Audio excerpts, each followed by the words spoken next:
Hay campos que al atardecer parecen quedarse sin dueño. No hablo de la belleza del campo ni de esa calma que a veces se vende como refugio.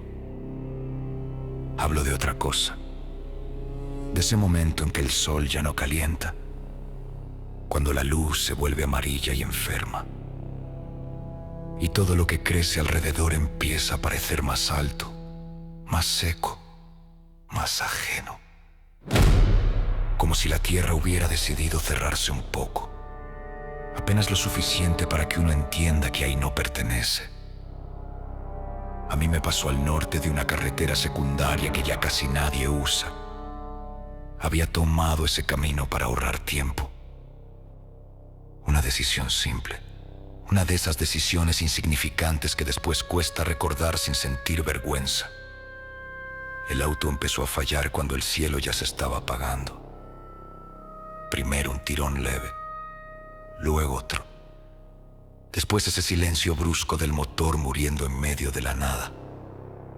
Como si alguien le hubiera puesto una mano encima. Intenté encenderlo varias veces.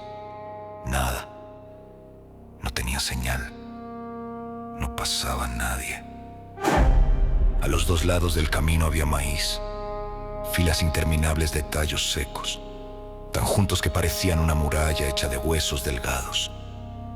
Abrí la puerta y el aire me golpeó con un olor a humedad vieja, a tierra negra, a moho escondido bajo hojas podridas. Era un olor frío. No sé explicarlo mejor. Un olor que no se quedaba en la nariz, sino que se metía al pecho. Pensé en esperar. Pensé en dormir dentro del auto. Pensé muchas cosas razonables. Todas inútiles. Porque entonces escuché algo. No venía de la carretera. Venía del maíz. No era una voz. No era un animal. Era el sonido del maíz seco rozándose entre sí, pero con un ritmo demasiado parejo, demasiado cercano, como si algo caminara dentro sin apuro, apartando los tallos con paciencia. Me quedé quieto. El frío ya no estaba solo en el aire. Me estaba entrando por las mangas, por el cuello, por la espalda. Ese tipo de frío que no se siente en la piel sino en los huesos, como si el cuerpo recordara algo antes que la cabeza. Quise convencerme de que era el viento, hasta que noté que el resto del campo estaba inmóvil. Solo una franja de maíz se movía y venía hacia mí. Me metí otra vez al auto y cerré los seguros, aunque sabía que eso no servía de nada. Desde el parabrisas miré la orilla del campo hasta que lo vi. Había un espantapájaros junto a una cerca de alambre a unos metros del camino. No sé cómo decir esto sin que suene absurdo. Estoy seguro de que antes no estaba ahí. No lo vi llegar. No lo vi moverse. Simplemente, en algún momento, el espacio vacío junto a la cerca dejó de estar vacío. Tenía la forma común de cualquier espantapájaros viejo, ropa colgada, brazos abiertos sobre un travesaño, sombrero vencido por la humedad. Nada exagerado, nada monstruoso. De hecho, lo insoportable era eso, su normalidad.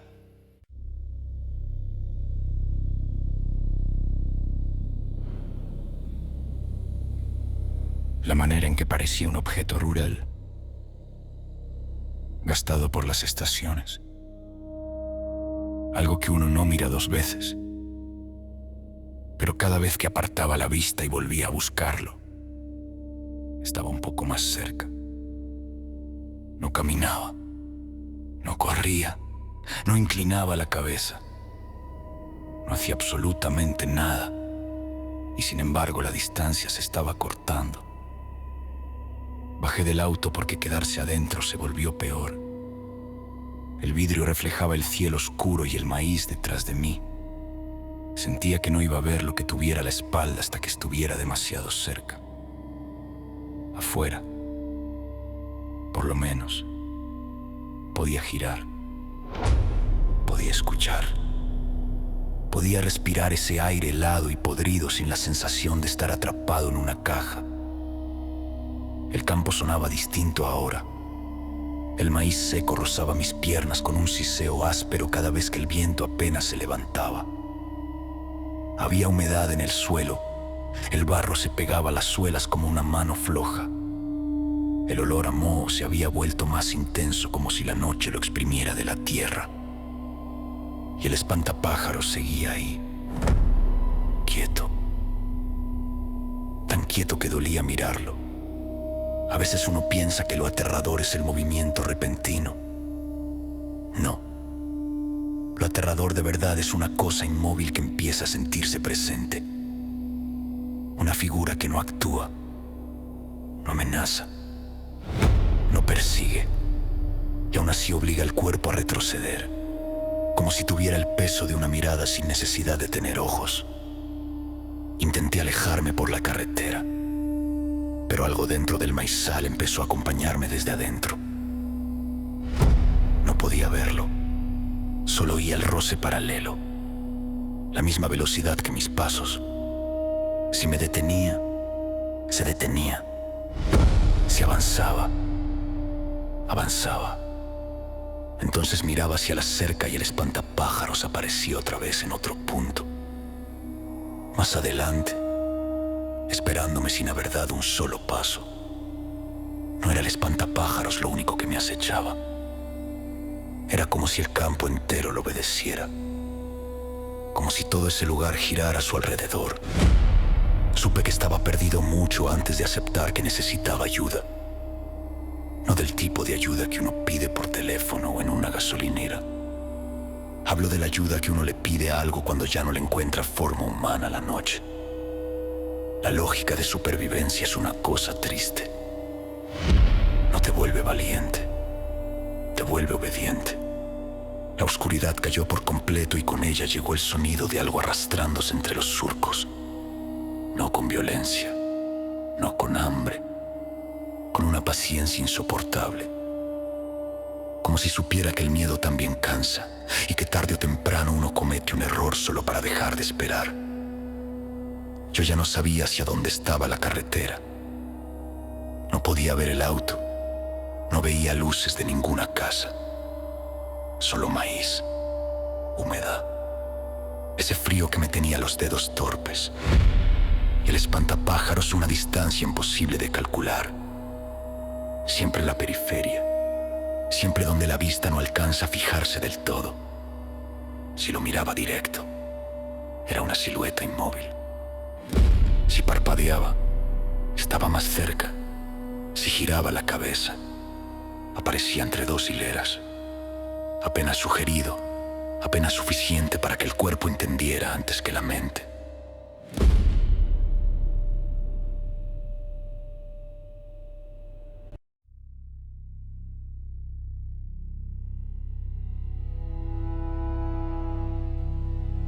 Entonces, el viento cambió.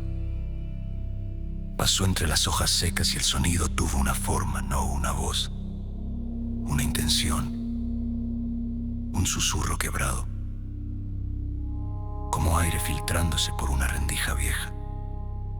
Me ofrecía una salida. No con palabras humanas, pero yo entendí. El camino de regreso, la carretera. Las luces. A cambio. Quería saber dónde vivía. No mi nombre, no mi edad, no una promesa. No quería que lo recordara ni que volviera. Quería mi dirección, el lugar exacto. La puerta, el número, el sitio al que yo regresaba cuando el miedo terminaba. Me dije que estaba delirando, me dije que el frío, el cansancio y la desesperación estaban ordenando el ruido del viento en mi cabeza. Pero entonces escuché el arrastre en el maíz a mis espaldas. Ya no a la par, sino cerrando la distancia. Y sentí algo peor que el terror, sentí cálculo. Pensé en mentirle, pensé en inventar una calle, un edificio cualquiera, una colonia lejana. Pero hubo algo en ese susurro que me hizo entender que no preguntaba para saber. Preguntaba para que yo se lo entregara. Como si la dirección no fuera información sino permiso. Como si decirla fuera abrir una puerta que siempre había estado cerrada. Todavía hoy me avergüenza lo fácil que cedí. No porque fuera débil, sino porque en ese momento tenía sentido. El campo me iba a matar, tal vez no esa cosa. Tal vez el frío, tal vez el barro, tal vez lo que se arrastraba entre las hileras sin dejarse ver. La ciudad, en cambio, seguía existiendo como una idea cálida.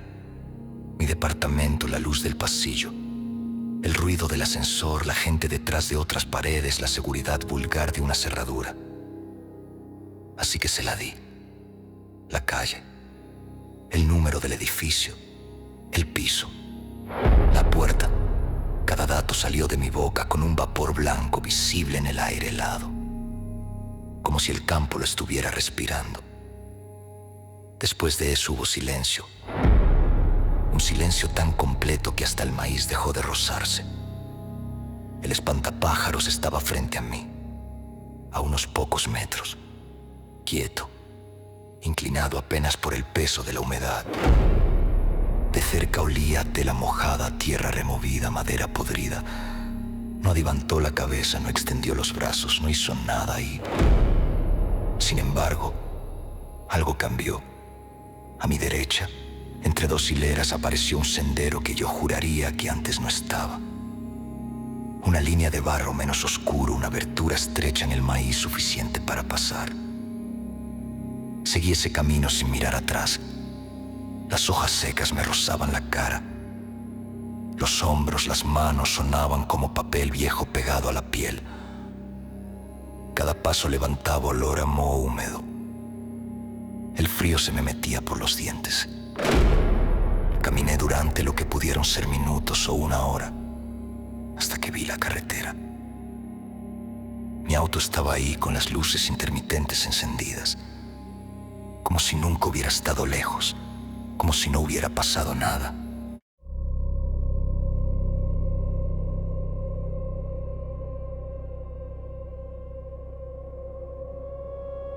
El motor arrancó a la primera.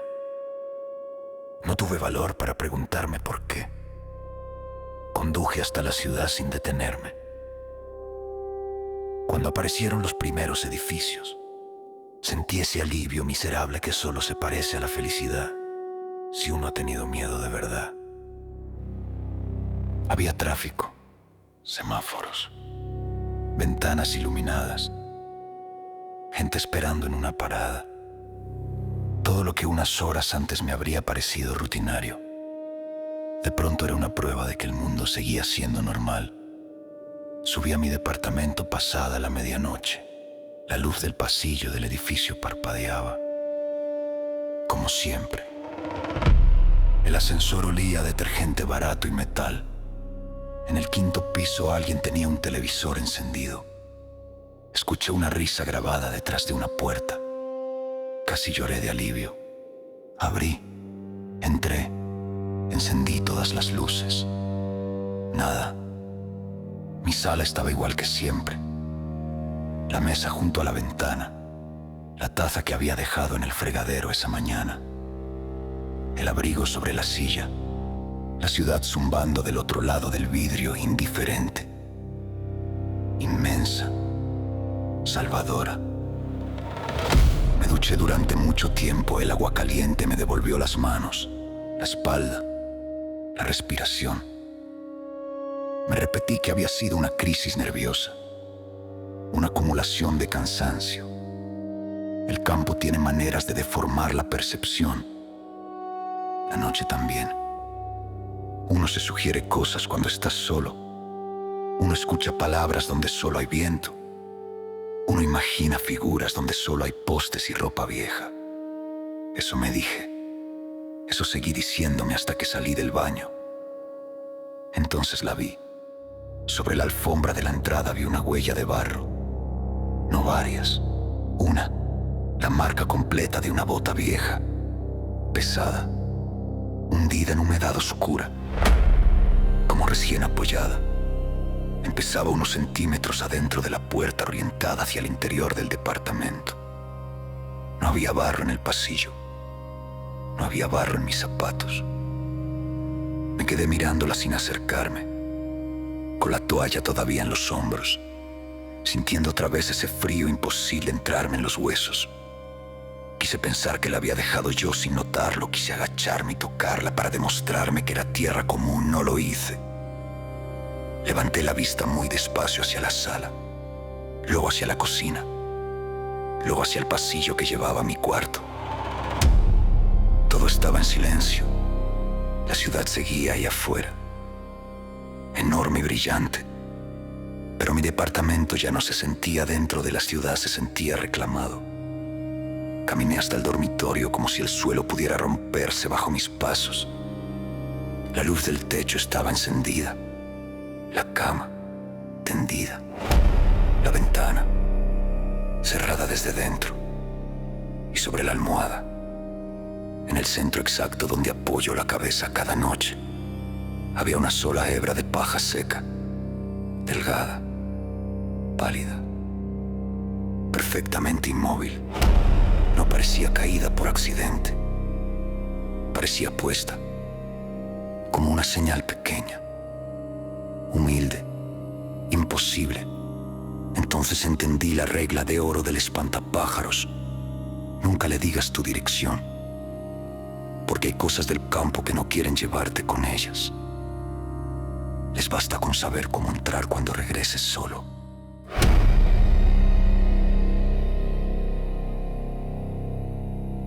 Y esta es la historia de hoy. Espero la hayas disfrutado. Si te gustó, ayúdame dejando tu like para seguir creando más historias. Deja tu comentario sobre algo que te gustaría escuchar. Y si crees que a alguien le interesaría escuchar esta historia, compártela. Muchas gracias. Esto es